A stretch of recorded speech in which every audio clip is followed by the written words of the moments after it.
तो बच्चों आज है डे 4 आई मीन क्लास 4 और आज कंटिन्यू करने वाले जो टॉपिक छूट गया था। और इसके पिछले वाले क्लास में मैंने पढ़ाया था कि फोकस आई मीन गोलीय दर्पण का फोकस दूरी क्या होता है, फोकस क्या होता है। आई होप कि पिछले वाले क्लास डे 3 समझ में आया होगा, पर आज करते हैं कंटिन्यू डे 4 को। तो पहली बात कि अगर आप लोग नए हो तो चैनल को ज्वाइन कर लेना और फटाफट ये करो, हाँ बस स्क्रीनशॉट लो, उसके बाद मैसेज आता।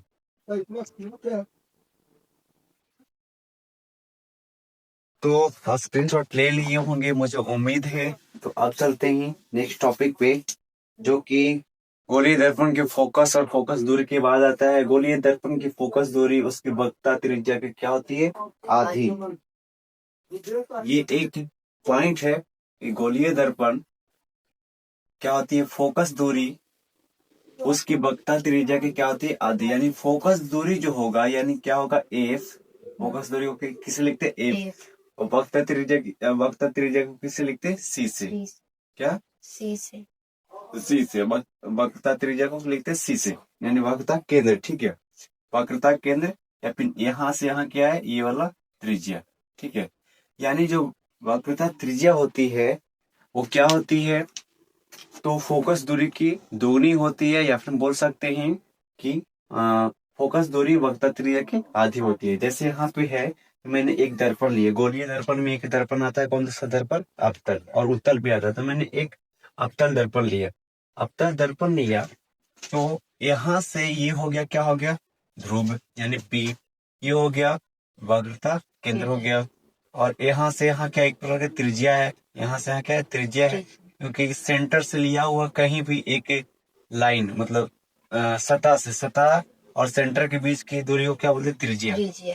तो ये जो हुआ आपका ध्रुव, और ये हो गया आपका वक्रता केंद्र सी।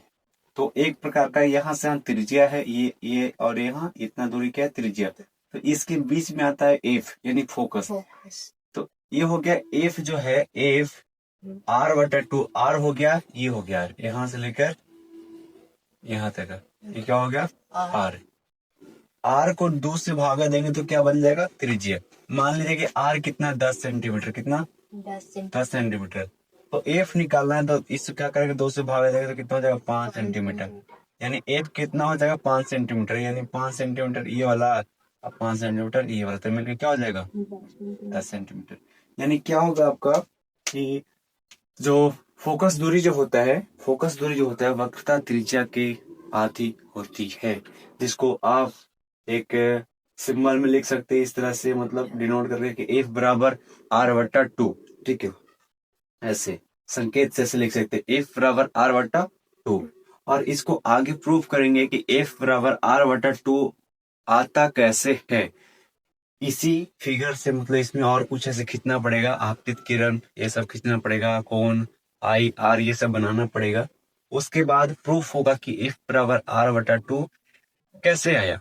ठीक है, तो अभी फिलहाल इतना याद रखिए कि फोकस दूरी क्या होती है, वक्रता त्रिज्या की आधी होती है। अगर पूछेगा कि फोकस दूरी जो है वक्रता त्रिज्या की आधी होती है, तो वक्रता त्रिज्या क्या होती है, फोकस दूरी से दोगुनी। ठीक है, तो ये था। उसके बाद जब न्यूमेरिकल बताएंगे इसका, जब टॉपिक खत्म हो जाएगा इस चैप्टर का, तो न्यूमेरिकल जब बताएंगे, क्योंकि ये आता है, जरूर आता है, 5 नंबर का आएगा, 5 या फिर 2-3 नंबर में आता है, जरूर आता है। तो न्यूमेरिकल में जब आगे करेंगे तो बताएंगे। आगे टॉपिक अभी पढ़ते हैं, आगे आता है। और अब जो टॉपिक पढ़ेंगे ना, अब जो टॉपिक पढ़ेंगे इसमें से एग्जाम में तो कोई ना कोई एक क्वेश्चन आता ही तो आता ही है, जरूर, कंपलसरी। चलिए शुरू करते हैं। आता है गोलीय दर्पण के लिए। ठीक है, या याद रखिए एक नोट पॉइंट है, गोलीय दर्पण की फोकस दूरी उसके वक्रता त्रिज्या की आधी होती है, ए बराबर R/2। ये फिगर अपना पढ़ लीजिएगा। ठीक है, उसके बाद अवतल में भी वही होगा, उत्तल में भी वही होगा। ठीक है, फोकस दूरी आधी होती है वक्रता त्रिज्या की। अब आता है गोलीय दर्पण के लिए किरण आरेख की बनावट। यानी गोलीय दर्पण में, गोलीय दर्पण जब बात आए, जब भी गोलीय दर्पण आप सुनेंगे तो वहां पे याद रखिएगा कि अवतल और उत्तल की बात किया जा रहा है। ठीक है, गोलीय दर्पण में याद रखिए कि जब भी बात किया जाएगा तो अवतल और उत्तल को ही बात किया जाएगा। तो यहाँ पे है पहला कि मुख अक्ष के समांतर आपतित किरण, मुख अक्ष के मुख अक्ष के समांतर क्या आपतित किरण, आपतित मतलब जो किरण आती है, आपतित किरण जो किरण आती है, यानी एक दर्पण है या दो दर्पण है, एक अवतल है और एक उत्तल है, और दोनों दर्पण में मुख अक्ष के समांतर कोई किरण आ रहा है, तो दर्पण से टकराने के बाद कहाँ मिलेगी। तो यहाँ पे हम जानेंगे कि दर्पण के मुख अक्ष, जो हम बता चुके हैं कि दर्पण के मुख अक्ष क्या होता है। दर्पण का मुख अक्ष किसे कहते हैं? तो दर्पण के ध्रुव और किसको, दर्पण के ध्रुव और वक्रता केंद्र सी को मिलाने वाली एक सरल रेखा को ही क्या बोलते हैं? मुख अक्ष या फिर प्रधान अक्ष। जैसे कि ये जो लाइन है, ये जो लाइन खींचा हुआ है क्या है? मुख अक्ष या फिर प्रधान अक्ष। ये पी और सी को मिला रहा है और उसके बीच पी और सी के बीच में एफ आता है, ठीक है। तो क्या है कि दर्पण के मुख अक्ष के समांतर, दर्पण के मुख अक्ष के समांतर का मतलब होता है एकदम सीधा उसके डिस्टेंस में। जैसे एक लाइन है, मैं यहाँ पे करता हूँ, जैसे यहाँ पे मैंने इसको ऐसे मिटाता हूँ, जैसे ये मैंने लिखा ये वाला, तो इसी के समांतर मतलब ऐसे एक लाइन होना चाहिए इसी, और यहाँ से यहाँ की जो दूरी होगा, मान लीजिए 10 सेंटीमीटर है, तो यहाँ से भी यहाँ की दूरी कितना होगा? 10 से। कितना भी आगे चल जाए उसका दोनों के बीच का डिस्टेंस 10 सेंटीमीटर ही होना चाहिए, उसी को बोलते हैं समांतर। कभी ना मिलने वाली, कभी ना कटने वाली लाइन क्या कहलाती है? समांतर। अगर हम इसे, ये जो लाइन था, क्या करे, ये जो लाइन था मैंने खींचा और यहाँ से ऐसे लाइन खींच लिया, तो यहाँ से तो 10 से यहाँ से यहाँ 10 सेंटीमीटर तो होगा, लेकिन यहाँ से यहाँ क्या हो जाएगा? 7 सेंटीमीटर, और कभी न कभी जाके एक दूसरे में क्या हो जाएगा? कट जाएगा। तो ये क्या हुआ? समांतर नहीं हुआ, ठीक है। समांतर उसे बोलते हैं जो एक दूसरे के समांतर हो, वे लाइन जो एक दूसरे के समांतर हो, कभी ना कटे, कितना भी अनंत दूरी तय कर ले फिर भी कभी ना कटना चाहिए, उसे बोलते समानांतर। तो दर्पण के मुख अक्ष के समांतर आने वाली किरण दर्पण से परिवर्तन के बाद क्या होती है? तो पहला हम देखिएगा, पहला, यदि दर्पण दर्पण यदि अवतल हो, दर्पण यानी अवतल, ये वाला दर्पण यानी अवतल हो, तो उसके फोकस एफ से होकर जाती है। यानी समझिएगा कि बोल रहा है कि दर्पण के मुख अक्ष के समानांतर, दर्पण था, ये क्या था? दर्पण। ये क्या हो गया? मुख अक्ष। ये क्या होगा? लाइन मुख अक्ष। मुख अक्ष के ही समांतर में आ रहा है ना, ये तीर किधर आ रहा है? दर्पण जा रहा है, तो मुख अक्ष की ये लाइन जो है, ये किरण समानांतर आ रहा है, यानी इसके इसके बीच के डिस्टेंस जो होगा सेम होगा, यहाँ भी और यहाँ भी, या बीच में कहीं भी डिस्टेंस लीजिए एकदम सेम होगा। तो मुख अक्ष के आती समांतर किरणें दर्पण से, यानी यहाँ टकराया, और टकराने के बाद ये देखिए यहाँ क्या हो गया? एफ से निकल गया। कहा निकल गया? ई एफ बिंदु से होकर क्या हो गया? निकल गया। तो ये बोल रहा है कि दर्पण के मुख अक्ष के समांतर आने वाले किरण दर्पण से परिवर्तन के बाद, पहला, दर्पण यदि अवतल हो तो उसकी फोकस एफ से होकर जाती है। क्या होती है? एफ से होकर जाती है। जब जब कब हो? जब मुख अक्ष के किरण मुख अक्ष के समांतर किरण आती हो, तो परिवर्तन के बाद क्या निकलेगी?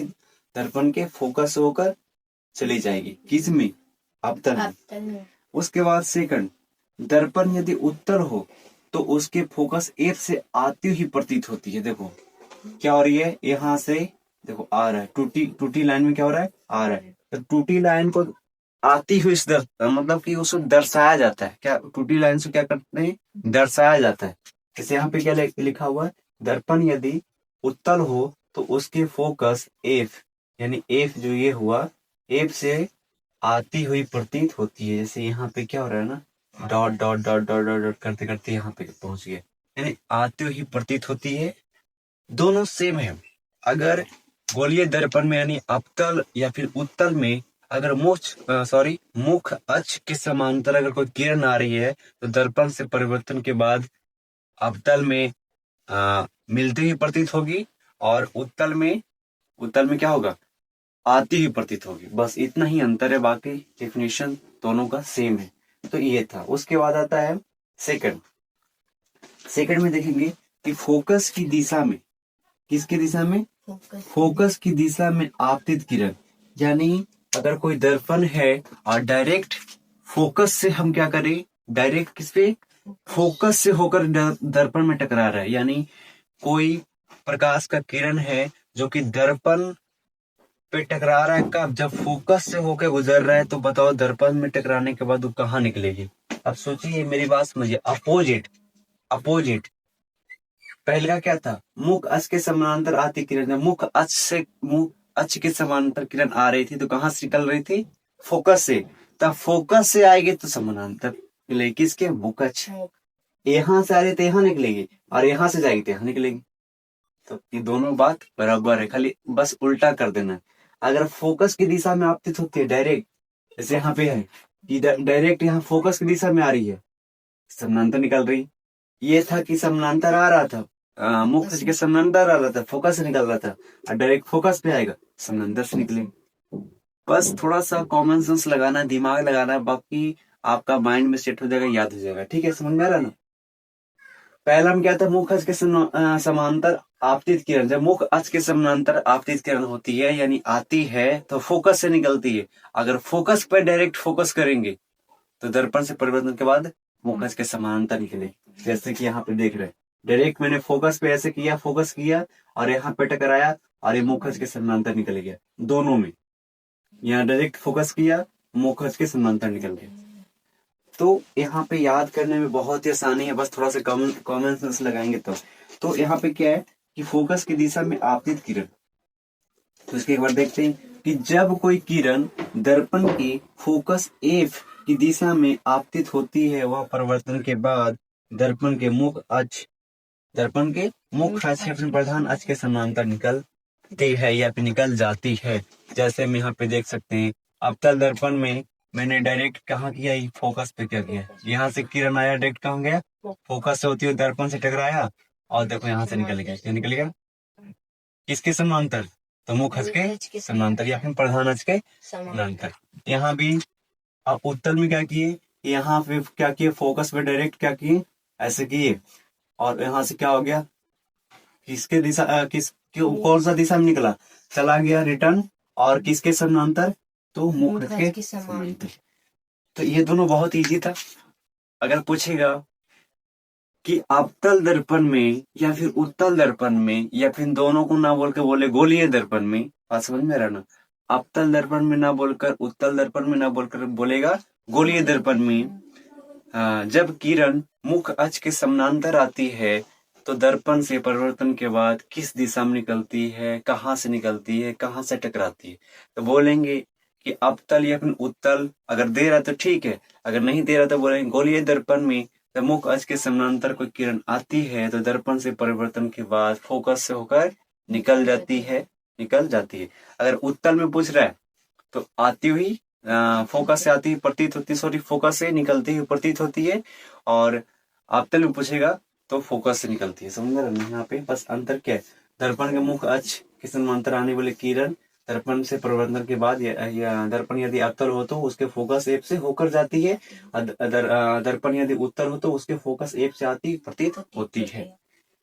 एकदम इजी है। उसके बाद फिर पूछेगा कि आप ये बताओ भाई कि अगर गोलीय दर्पण में अब हम डायरेक्ट फोकस पे फोकस कर रहे हैं, यानी फोकस पे डायरेक्ट किरण आ रहा है, तो कहां से निकलेगी, तो फोकस पे आ रहा है, अगर समानांतर आ रहा था फोकस से निकल रहा था, फोकस पे आया तो समानांतर निकलेगा।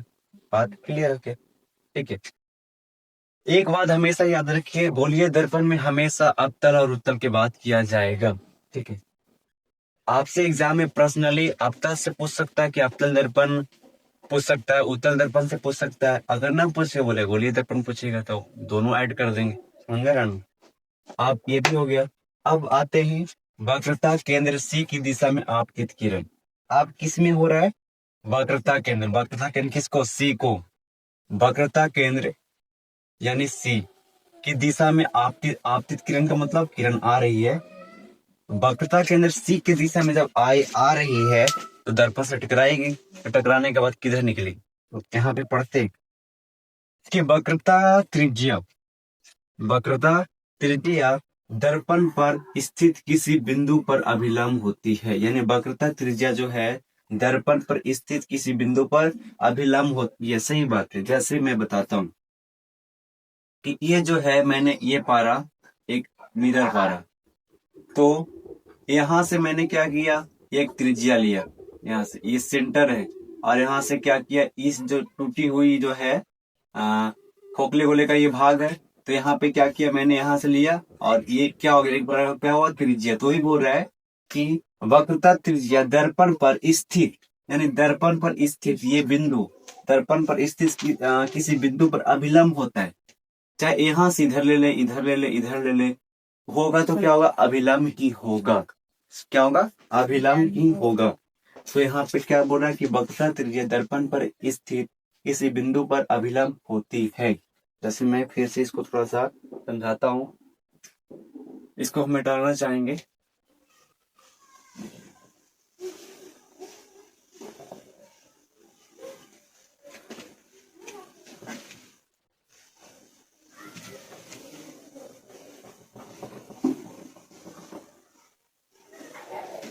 जैसे मैं एक गोला पढ़ता हूँ, ठीक है, ये बन गया गोला, ठीक है, ये बन, और यहाँ पे क्या है, सेंटर है, और ये समझिए कि यहाँ से मैंने ये लिया तो क्या होगा, त्रिज्या है कि नहीं है, ये क्या त्रिज्या है या नहीं है, सेंटर से लिया हुआ लाइन क्या त्रिज्या, ये क्या है त्रिज्या, ये भी क्या है त्रिज्या, और ये भी क्या है त्रिज्या, ये भी क्या है त्रिज्या। यानी यहाँ से चाहे ये वाला, यहाँ से ये वाला, यहाँ से ये वाला, ये यहाँ ये वाला, ये से क्या त्रिज्या ही हो, कहीं भी आप ले सकते हैं। मान लीजिए एक और ले लिए यहाँ से, ठीक है, तो ये क्या त्रिज्या, तो बोल रहा है कि वक्रता त्रिज्या दर्पण पर स्थित, मान लीजिए कि ये बिंदु हम लेते हैं, मान लीजिए कि ये बिंदु लिए, तो दर्पण पर स्थित किसी बिंदु पर अभिलंब होता है। और मान लीजिए कि हम यहाँ ये दर्पण बना दिए ऐसे, तो इसका ये बिंदु क्या हो गया, अभिलंब ही हो गया ना, क्या बन गया, अभिलंब। अगर हम ये बिंदु लेते हैं तो यहाँ से दर्पण बना देंगे, तो ये हो गया अभिलंब हो गया। यहाँ अगर लेते हैं, ये बिंदु लेते हैं, तो यहाँ से ये दर्पण बना देंगे, तो क्या ये बन गया, अभिलंब बन गया। यानी ये बिंदु क्या बन गया, अभिलंब बन गया। यानी वक्रता त्रिज्या को क्या होती है, एक प्रकार का अभिलंब ही होती है दर्पण पर। ठीक है, तो आगे चलते हैं। वक्रता त्रिज्या दर्पण पर स्थित किसी बिंदु पर अभिलंब होती है, इसलिए क्या होती है, इसलिए जो किरण दर्पण के वक्रता केंद्र C की दिशा में दर्पण पर पड़ती है, जैसे आप समझिएगा, इसलिए जो किरण दर्पण के वक्रता केंद्र C की दिशा में दर्पण पर पड़ती है, तो वह दर्पण पर लंबवत होती है। दर्पण पर क्या होती है, लंबवत होती है। अतः परावर्तन के बाद वह किरण उसी पथ पर लौट जाती है। अब ये तो हो गया किताबी भाषा। अब मैं समझाता हूँ ये क्या कहना चाहता है। मैंने एक पारा दर्पण, क्या हो गया, दर्पण, कौन सा दर्पण, इधर रंग दिए तो कौन सा दर्पण हो गया, उधर अवतल, अवतल, अवतल, क्या हो गया, अवतल।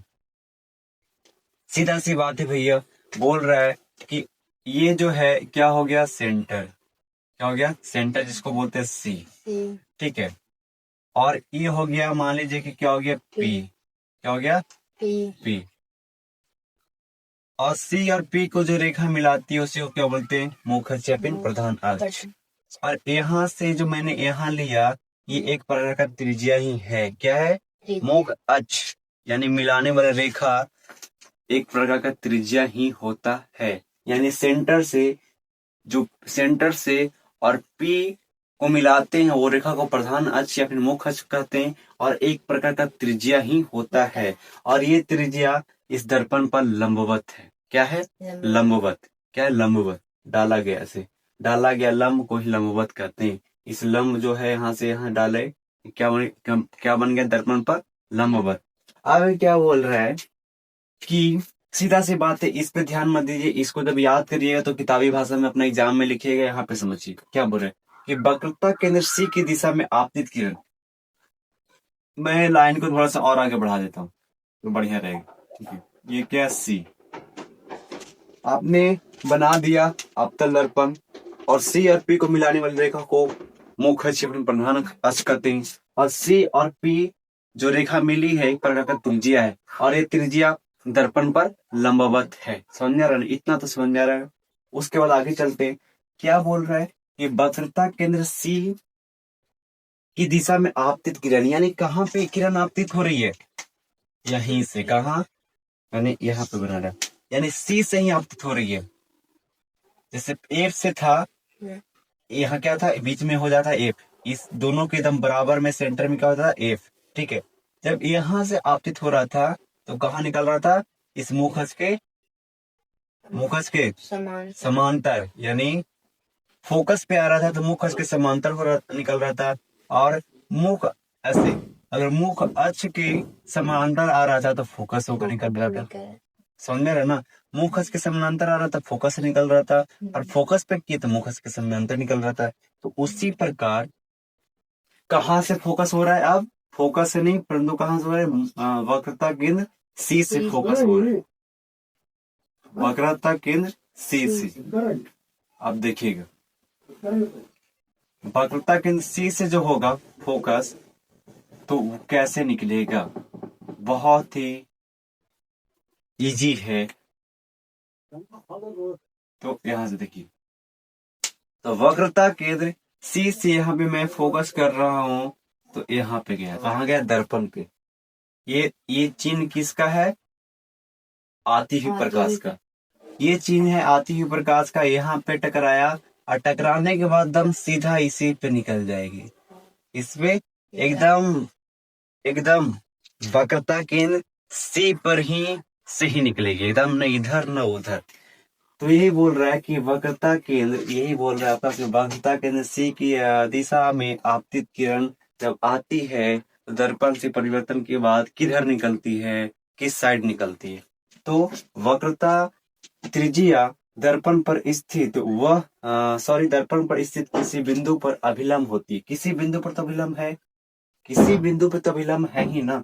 उसके बाद इसलिए जो किरण दर्पण के वक्रता केंद्र सी की दिशा में, क्या बोल रहा है यहाँ से, जो किरण ये वाला किरण दर्पण के वक्रता केंद्र की दिशा में क्या होती है, दर्पण पर पड़ती है। इसी की दिशा में आ रही है, दर्पण पर पड़ रही है, यहाँ तक तो हो गया। वह दर्पण पर लंबवत होती है, एकदम देखिए दर्पण पर क्या है, लंबवत, एकदम लंबवत, एकदम सीधा। लंबवत का मतलब एकदम सीधा पड़ रही है।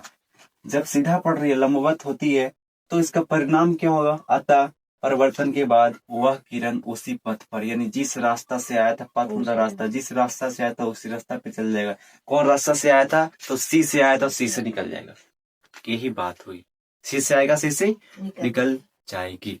तो ये था आपका वक्रता केंद्र की दिशा में आपतित किरण, यानी सी से आएगी तो सी से निकल जाएगी। अगर डायरेक्ट एफ पे आ रही है तो मुखज से समानांतर निकलेगी, और मुखज से आ रही है तो एफ से निकलेगी। बात समझ में आया ना।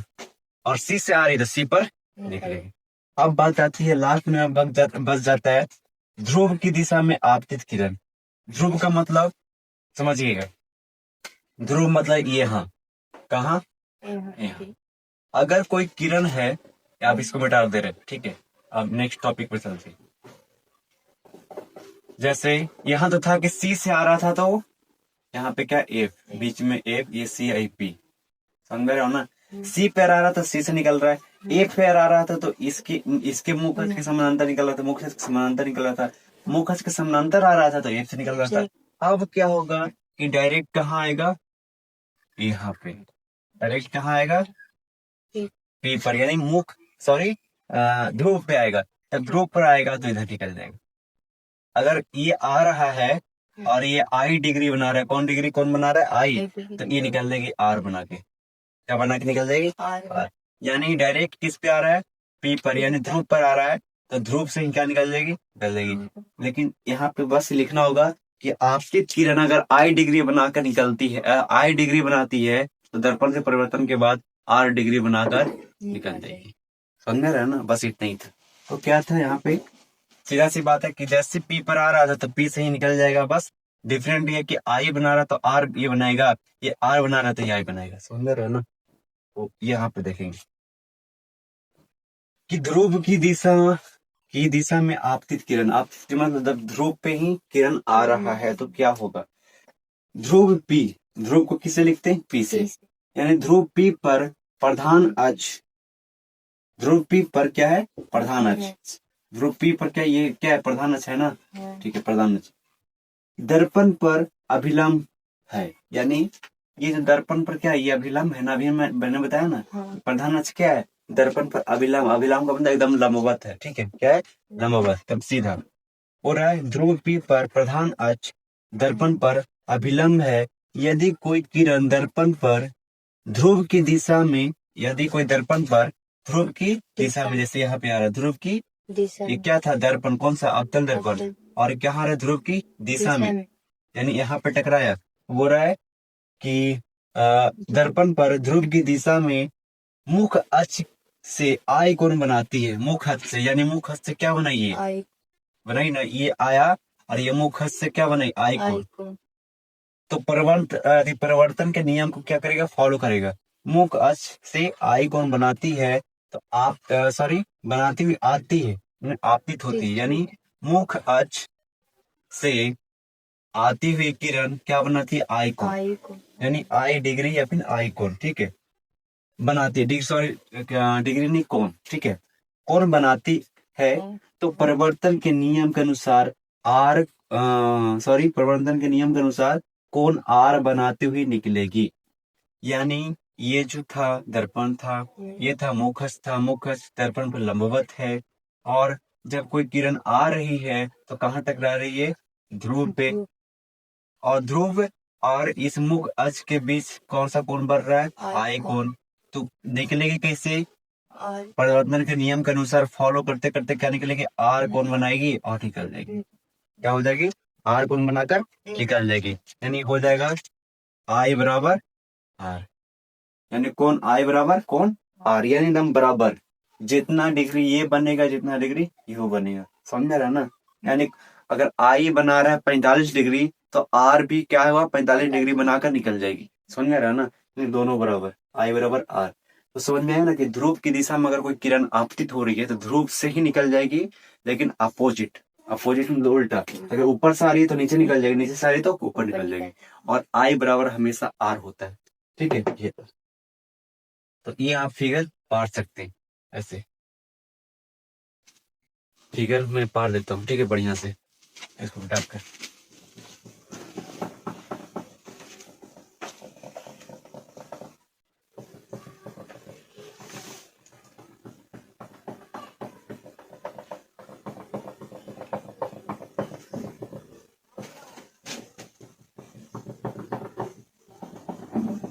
आई होप कि ये चारों टॉपिक समझ में आया होगा कि मुख के समांतर कोई किरण आ रही है तो परिवर्तन के बाद किधर निकलेगी, फोकस पे आ रही तो किधर निकलेगी, वक्रता के सी पर आ रही तो किधर निकलेगी, अगर ध्रुव पे आ रही तो किधर निकलेगी, आपको समझ में आया होगा। और इसका फिगर आप लोग स्क्रीनशॉट ले लीजिएगा, मैं पार दे रहा हूँ। इसका हो जाएगा आपका, जैसे पहला मैं लिखता हूँ, जैसे अभी मैंने बनाया सेम चीज ये हुआ, और मैंने इधर रंग दिया, कलर कर दिया, कलाई कर दिया, रंगने की क्रिया को कलाई करते हैं, और ये मैंने बनाया, ठीक है, ये बनाया, पी हो गया यहाँ पे, और आपका ये हो गया, सी हो गया, और इसमें बीच में क्या हो गया, ये। सीधा सी बात है कि कहाँ आ रही है, किस पे आ रही है, पी पे, पी पे आ रही है, और ये कौन बना रही है, आई, और आती हुई किरण को ऐसे सिंबल से देते हैं तो ये निकल जाएगी इधर की ओर, कौन सा कौन बनाते, आर कौन बनाते, एक हो गया अवतल, अवतल दर्पण, ठीक है, पहले का। दूसरा का में क्या हो जाएगा आपका उत्तल। चलिए बनाते हैं सेम चीज, ये मैंने बनाया।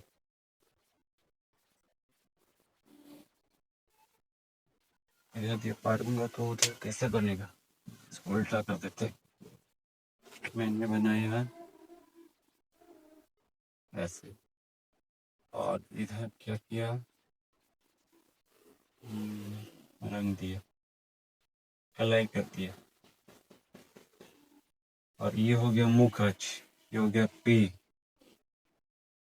क्या बोल रहा है कि यहां से आएगा, ये निकल जाएगा, ये आया, ये निकल गया, ये बन गया, ये था आई, ये हो जाएगा आर, और ये आपका हो जाएगा फोकस, ये हो जाएगा आपका सी। ये था आपका कौन सा, तो उत्तर, इधर उत्तर दर्पण जैसे आ रहा है, यहाँ पे पी पे आ रहा है, इधर जे निकल जाएगा। ठीक है, तो आप लोग स्क्रीनशॉट ले सकते हैं। इसके बाद थोड़ा सा और पढ़ेंगे, इसके बाद नेक्स्ट टॉपिक पढ़ेंगे कि अवतल दर्पण के सामने विभिन्न दूरियों पर रखी वस्तु का प्रतिबिंब, यानी अवतल दर्पण पे जब रखते हैं विभिन्न दूरियों पर कोई वस्तु का प्रतिबिंब कहाँ और कैसे बनता है। हालांकि मैंने तो बता दिया, इस पे ही सब कुछ आधारित है। जो ये 4 पॉइंट मैंने बताया, पहल का, दूसरा का, तीसरा का, चौथा, सेम चीज है, बस थोड़ा सा उसमें हो जाएगा, छोटा बढ़ेगा या फिर बड़ा बनेगा, मतलब ऐसे टाइप करके। ठीक है, तो बाकी सेम है, आपको आई होप समझ में आएगा। पहले स्क्रीनशॉट इसको ले लीजिए, उसके बाद नेक्स्ट टॉपिक पे चलते हैं।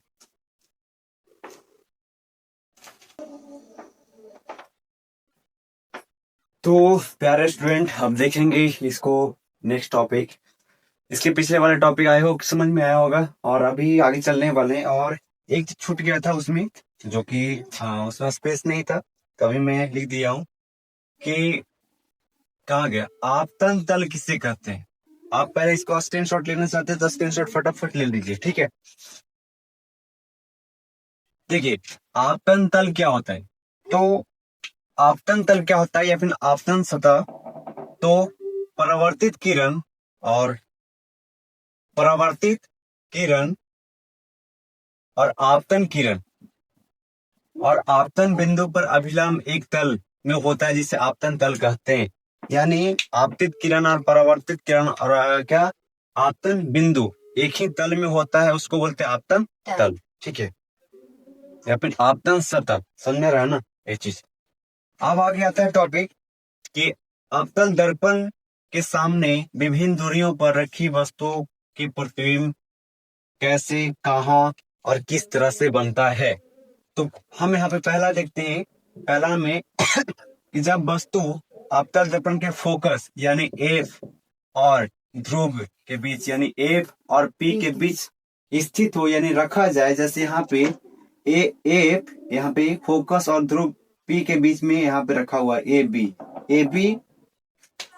जब भी किताबी भाषा में ए बी को वस्तु को कहते हैं, ए बी वस्तु कहते हैं, और ए डैश बी डैश जो बनता है, अब ए डैश बी डैश उसको प्रतिबिंब करते हैं। ठीक है, तो जब वस्तु अवतल दर्पण के सामने और अवतल दर्पण के सामने फोकस और ध्रुव के बीच हो, स्थित हो, तब उसका प्रतिबिंब कहाँ, कैसे और किस तरह से बनेगा, आइए हम जानते हैं। जब वस्तु ए बी, वस्तु कहाँ पे, ए बी कहाँ पे रखा हुआ है, एफ और पी के बीच में, एफ और पी के बीच में रखा हुआ है ना। जब वस्तु ए बी अवतल दर्पण के फोकस एफ और ध्रुव पी के बीच रहती है, तब प्रतिबिंब ए डैश बी डैश, प्रतिबिंब कहाँ बनती है, ए डैश बी डैश दर्पण के पीछे। दर्पण के पीछे मत रहना, दर्पण के आगे ही हो गया, और दर्पण के पीछे बनता है। यह प्रतिबिंब क्या होता है, काल्पनिक। दर्पण के पीछे बनते उसको क्या बोलते हैं, काल्पनिक। और काल्पनिक प्रतिबिंब को कभी पर्दे पर उतारा नहीं जा सकता है, समझ में रहा ना। काल्पनिक प्रतिबिंब को पर्दे पर उतारा नहीं जा सकता है। और काल्पनिक हमेशा क्या होता है, सीधा होता है, उल्टा नहीं होता है। काल्पनिक हमेशा क्या होता है, सीधा होता है, इसे पर्दे पर उतारा नहीं जा सकता है। तो बात हुआ कि जब वस्तु को अवतल दर्पण फोकस और ध्रुव के बीच में रखते हैं, फोकस और ध्रुव पी के बीच में रखते हैं, तो वस्तु का प्रतिबिंब दर्पण के पीछे बनता है। ठीक है, सो अब देखिए ए बी कितना छोटा है ना, लेकिन बन कितना रहा है, बड़ा। इससे पता चलता है कि वस्तु की अपेक्षा प्रतिबिंब बड़ा बनता है, पीछे बनता है, आवर्धित बनता है। ठीक है, आवर्धित का मतलब होता है वस्तु से बड़ा, वस्तु से क्या बन रहा है, बड़ा बन रहा है। काल्पनिक मतलब होता है दर्पण के पीछे बन गया, उसको बोलते हैं काल्पनिक। और काल्पनिक प्रतिबिंब कभी कभी प्रतिबिंब उतारा नहीं जा सकता है, और काल्पनिक प्रतिबिंब हमेशा सीधा होता है, और बस सीधा होता है, ठीक है। और यहाँ पे रखेंगे तो वस्तु से बड़ा बन जाएगा, यानी एफ और पी के बीच में रखते हैं वस्तु को, तो कहाँ बनता है, पीछे बनता है, बड़ा बनता है, और सीधा बनता है। समझ में रहा ना। तो ये लिखा हुआ कि जब वस्तु ए बी, यानी ए बी को यहाँ पे और यहाँ पे, यानी ये जो है ये क्या है, यहाँ से यहाँ क्या है, वस्तु रखा हुआ है, ये है ए बी, वस्तु का नाम क्या है, ए बी। जब वस्तु ए बी अवतल दर्पण के फोकस यानी यहाँ फोकस और ध्रुव बी यानी यहाँ के बीच रहती है, यानी यहाँ पे है रहती है, तब प्रतिबिंब ए डैश बी डैश दर्पण के कहा पीछे है ना, दर्पण के पीछे की ओर बनता है। यह प्रतिबिंब काल्पनिक क्या होती है, काल्पनिक, सीधा काल्पनिक सीधा, और आवर्धित, अर्थात आवर्धित का मतलब होता है, अर्थात का मतलब याद, आवर्धित का मतलब वस्तु से बड़ा। वस्तु कितना छोटा है, अब बन कितना रहा है, बड़ा बन रहा है ना। तो जब हम वस्तु अवतल दर्पण में वस्तु को एफ और पी के बीच में रखते हैं, तो वस्तु का प्रतिबिंब दर्पण के पीछे बड़ा और सीधा बनता है। समझ में आया। आगे चलते हैं, दूसरा में देखते हैं, अगर जब वस्तु को अवतल दर्पण के फोकस पे रखा जाए, अब पहलका में फोकस और पी के बीच में रख रहे थे, अब फोकस पे रखते हैं, डायरेक्ट फोकस पे, डायरेक्ट किस पे, फोकस पे, तब क्या बनेगा। तो परिभाषा देखते हैं देख लीजिए पहले, जब यहाँ पे मैंने क्या किया, अब यहाँ पे फोकस पे रखा हूं ना, ये क्या है, ये जो है क्या है, फोकस पे, ये ए और ये बी क्या है, फोकस पे, ये एफ क्या है, फोकस पे मैंने रखा, तो क्या बना, फोकस पे यहाँ रखा, तो यहाँ से कहाँ गया, यहाँ गया किरण, यहाँ टकराया, और टकराने के बाद क्या हुआ, दर्पण से क्या हुआ, फोकस पे ही आ रहा है, फोकस पे ही लौट रहा है ना, फोकस पे लौट रहा है, और यहाँ से देखो यहाँ लौट रहा है, यानी ये कहाँ बन रहा है, कहाँ बन रहा पता चल रहा है, ए डैश बी डैश इसमें है कहीं पे, ए डैश बी डैश कभी है, दिख रहा है,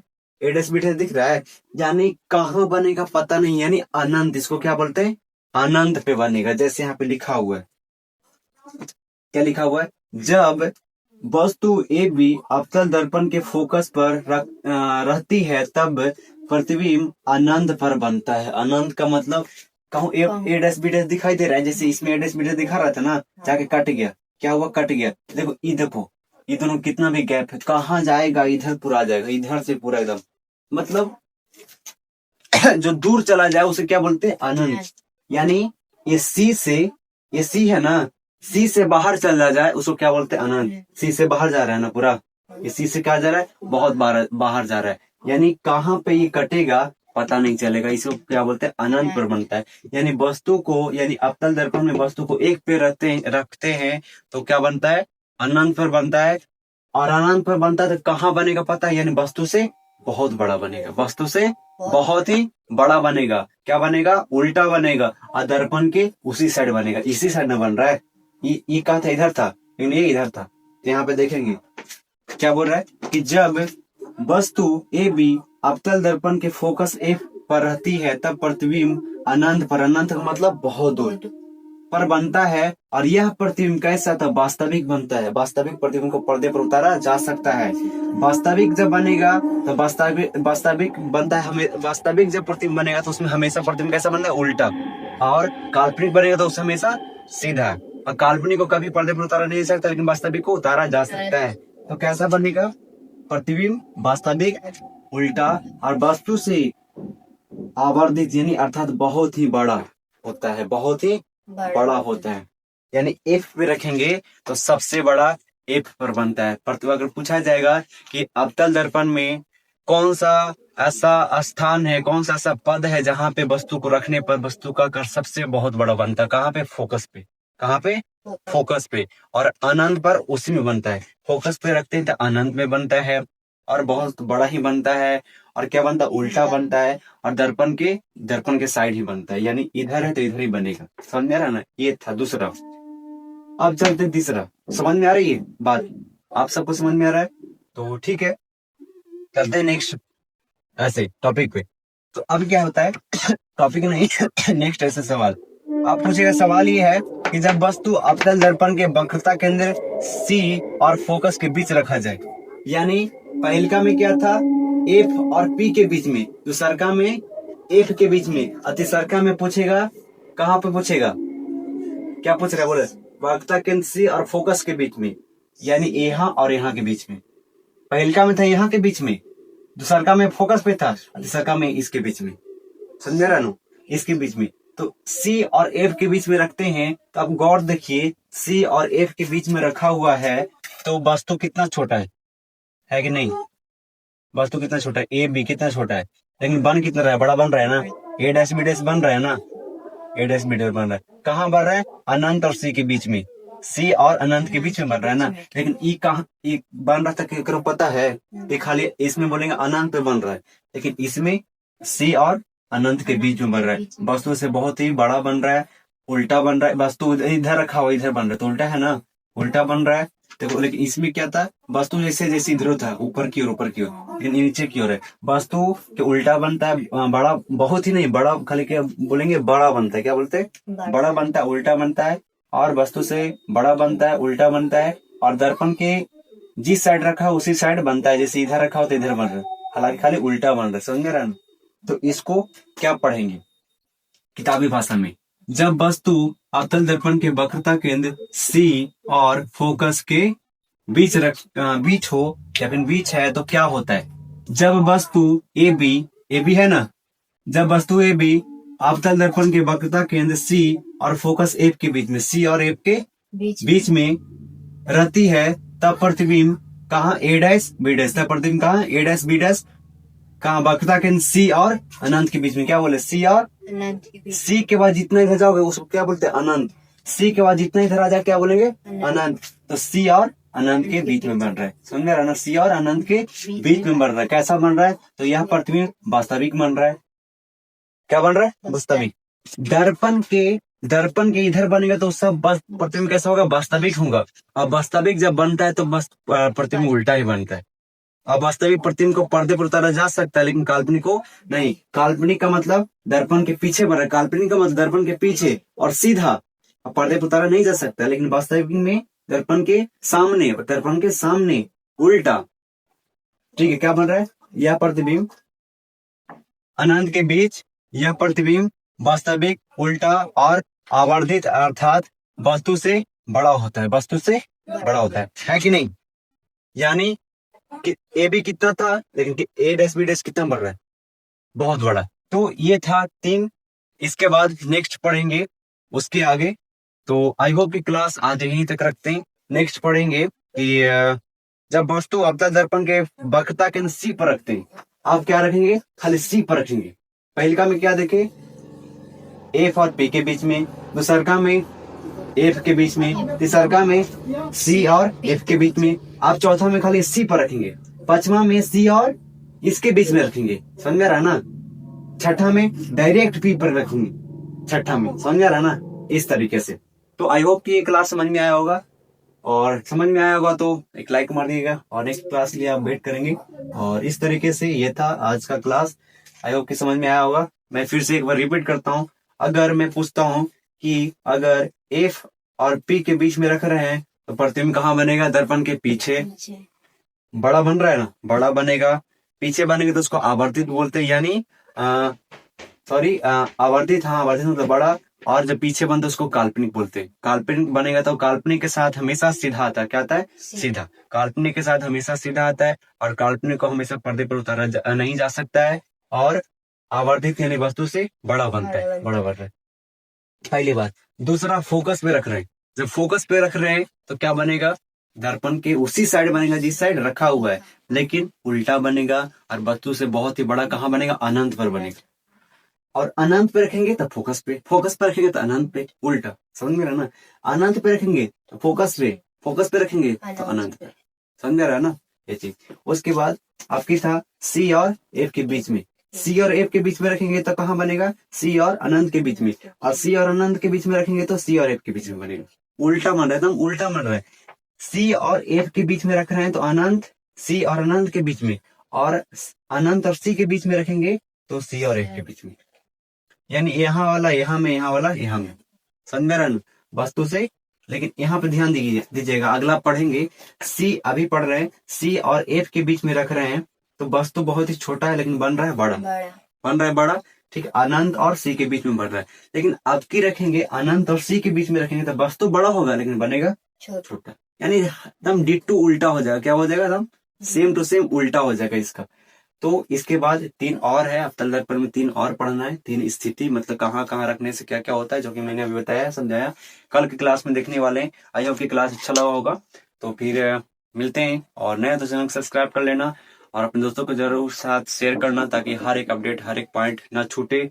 और 2027 जो एग्जाम है 2027 में, उसके लिए पूरे तरीके से मजबूत हो जाए और पूरे तरीके से तैयारी रहे, ताकि हर एक ऑब्जेक्टिव से सब्जेक्टिव कोई भी क्वेश्चन ना छूटे। न्यूमेरिकल भी होगा, ऑब्जेक्टिव सब्जेक्टिव सब कुछ यहाँ पे होगा। कल से या आज तो क्लास हो गया, कल या परसों 2 दिन में आपका चैप्टर समाप्त हो जाएगा पूरे तरीके से 100% तैयारी के साथ। 100% आपका चैप्टर का लगभग कितना, तो 70% समाप्त हो गया। कितना? 70%। आप चैप्टर यानी पहला पढ़ रहे प्रकाश का प्रवर्तन, रिफ्लेक्शन ऑफ लाइट, तो उसका 70% आपका चैप्टर समाप्त हो गया। बच गया कितना? 30%। तो 30% 2 दिन में आपका कवर हो जाएगा। तो अगर आप ये वीडियो देख रहे हो, आप ये क्लास देख रहे हो और फर्स्ट सेकंड थर्ड नहीं देखे, जैसे मैं 4 है ना D4, तो फर्स्ट सेकंड थर्ड नहीं देखे, तो फर्स्ट सेकंड थर्ड आपको चैनल पर मिल जाएगा प्लेलिस्ट में, वहां पे जाके देख सकते हैं। ये उम्मीद है कि आप लोग अच्छा लगा होगा, और लाइक तो बनता है। फिर मिलते हैं नेक्स्ट क्लास में D5 में, तब तक के लिए जय हिंद।